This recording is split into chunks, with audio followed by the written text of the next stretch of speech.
Throughout history, people have been captivated by the lives of princesses, even though their power has dwindled over time. From childhood, many young girls dream of donning the regal mantle, whether inspired by real-life princesses or the enchanting world of Disney.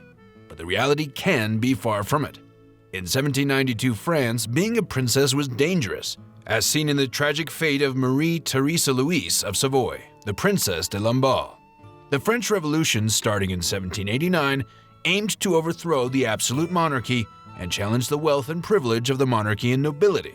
The revolutionaries were motivated by the unfair power dynamics, where commoners struggled for justice while the privileged faced few consequences. But before we talk about that, be sure to hit that subscribe button. The extravagant lifestyle of the nobles, despite their mounting debts, widened the gap between the rich and the poor. Financial hardships and the failure of the monarchy to address the people's needs fueled discontent and demands for equality. The French Revolution sought to dismantle a system that favored the elite at the expense of the majority. In the month of October 1789, a formidable march of Parisian women descended upon the palace, driven by hunger, soaring prices, and a demand for justice. They also suspected, rightly so, that King Louis XVI was scheming against the revolutionary changes, particularly the curbing of his own power. The anger within the crowd ran so deep that some labeled him bloodthirsty, as chants about tearing out and devouring the livers of the royal guards filled the air. Many among the mob harbored a desire to see the king and queen killed. As the angry crowd surged forward, guards fell victim to their rage, their heads impaled on pikes. The crowd's awe turned to disbelief as they witnessed unimaginable wealth displayed at the palace. The purpose of their march regained focus when calls for blood emerged. King Louis, Queen Marie Antoinette, and their court were taken to Paris under watchful eyes. Among them was Marie Theresa Louise of Savoy, the Princess of Lamballe, favored at the court of Versailles since 1770. She had connections to the King of Sardinia and married Louis Alexander de Bourbon-Parme, with ties to the renowned King Louis XVI. Marie Theresa held a prominent position in the royal court as head of the Queen's court, exerting significant influence. Despite being temporarily replaced as the Queen's favorite, she retained her position due to her skills and lack of ambition. Content with her wealth and status, she lacked the need to plan for the future as she had no children. Her marriage to an older man ended abruptly with his death from syphilis, potentially contributing to her inability to bear children. In contrast to Marie Antoinette's extravagant lifestyle, Marie Theresa embraced her position and material wealth within the court. Princess Lamballe, regarded as serious and mature, suffered from a tarnished reputation during this period. Her involvement in the infamous affair of the diamond necklace in 1785, though not directly implicated, associated her with a scam aimed at defrauding the queen. Lamballe and others involved were seen as parasites benefiting from the labor and taxes of the people, who supported the lavish royal lifestyle. Lamballe's public image suffered further when Marie Antoinette reinstated her as the head of the Queen's court, a position abolished years earlier due to its high costs. Lamballe received a salary of 50,000 crowns, causing outrage among court reformers and Parisians. As one of France's wealthiest individuals, Lamballe's refusal to forego the salary and her embodiment of excess and inequality fueled public discontent. By late spring 1791, the French Revolution had been ongoing for 2 years. During this time, limits had been imposed on the king's power. While there were still those in France who desired a monarchy, it was to be a constitutional monarchy, akin to that of England. Louis XVI resisted these changes but ultimately had no real choice but to accept them.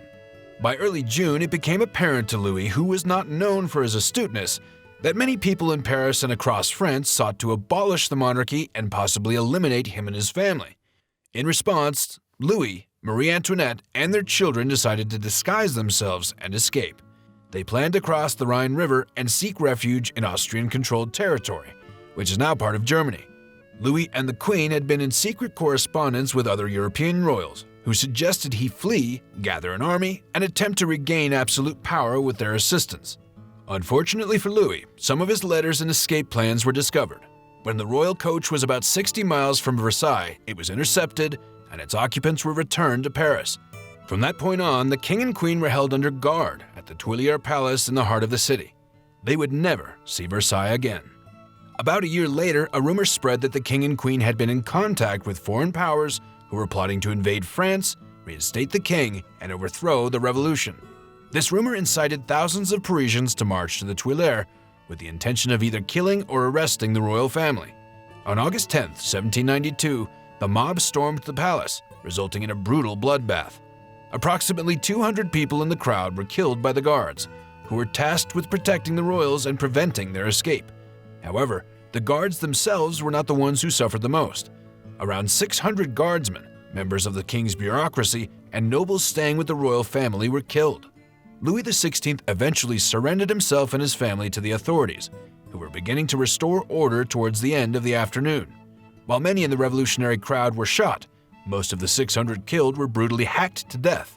The majority of Parisians did not possess firearms, but they used axes, spears, cleavers, clubs, and other weapons to tear apart the royal defenders. Among the individuals captured during the assault on the Tuileries was the Princesse de Lamballe. Strangely, she did not have to be present, as she had already fled France shortly before the failed escape attempt of the royal family. In the previous year, Princess Lamballe fled France with Marie Antoinette's permission to seek safety and gather support for the monarchy. Despite her privileged demeanor, Lamballe was a loyal friend. After a 5-month stay in England, she returned to France in November 1791, raising suspicions among the revolutionary government and radical population. Lamballe was suspected of carrying messages from foreign powers to the king and queen. During the summer of 1792, France was at war with Austria and Prussia, and the Brunswick Manifesto, threatening brutal treatment, intensified the fears of the Parisian revolutionaries. One of the rumors that rapidly circulated in late August was that Brunswick and the enemies of the revolution, including the king and queen, had infiltrated the many prisons in Paris and the surrounding areas, as well as throughout the country. The rumor claimed that at a given signal, the prison guards would release thousands of political prisoners, as well as murderers, rapists, and forgers. The forgers, in particular, were despised by the people of Paris because they had transitioned from using coins to paper money, and the currency of the time was prone to forgery. This widespread forgery contributed to the significant inflation France was experiencing. Among the alleged plotters against the revolution were hundreds of Catholic priests who had been imprisoned for refusing to swear an oath of loyalty to the revolutionary government over the church. On the fateful day of September 2nd, a group of prisoners, tightly guarded, was ambushed by a bloodthirsty mob. In a gruesome spectacle that spanned 4 horrifying days, over 1,200 lives were brutally extinguished. Swift makeshift trials were held in prison courtyards and public squares, where the accused shouted for their innocence, invoking the spirit of the nation. Astonishingly, many were set free if found blameless, but for the guilty, their fate was sealed. Vive la Nation turned into a sinister euphemism, signaling a damning verdict. Those condemned were led away, some to the nearby abbey, others left to roam the streets, both paths leading to the same grisly end. Shots rang out, but blades spoke louder as heads rolled, severed by swords, cleavers, and more. The macabre ballet continued, with clubbing and gut-wrenching displays etched forever in the annals of horror. Amidst the blood-soaked streets, one victim stood out: the ill-fated Princesse de Lamballe. Her arrest came when the king and queen were imprisoned nearby, accompanied by 10 others, nobles and servants. But fate showed favoritism, releasing them all except for the Princess Lamballe. Her head fell victim to a savage slice, and the crowd reveled in their assault. Her abdomen laid bare, her entrails exposed, and a grotesque spectacle followed. Only then did her head meet the pike, paraded through the streets. Lamballe's desecrated body suffered a further indignity.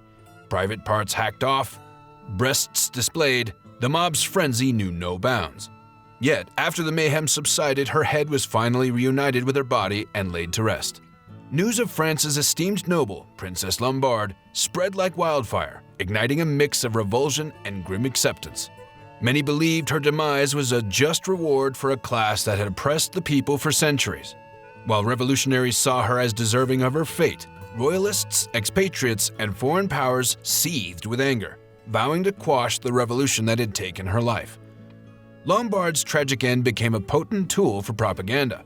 Royalists portrayed her as a martyred saint, while revolutionaries painted her as a power-hungry harpy, deserving of her demise. Her story reverberated for a century, fueling the imaginations of both sides. Yet, amidst the myths and conspiracies, the truth emerged. Her death, like the countless others during those brutal days, involved decapitation alone. The grotesque embellishments were the product of hearsay and whispered rumors. With that said, thank you for watching. Be sure to hit that like button and stay tuned for more.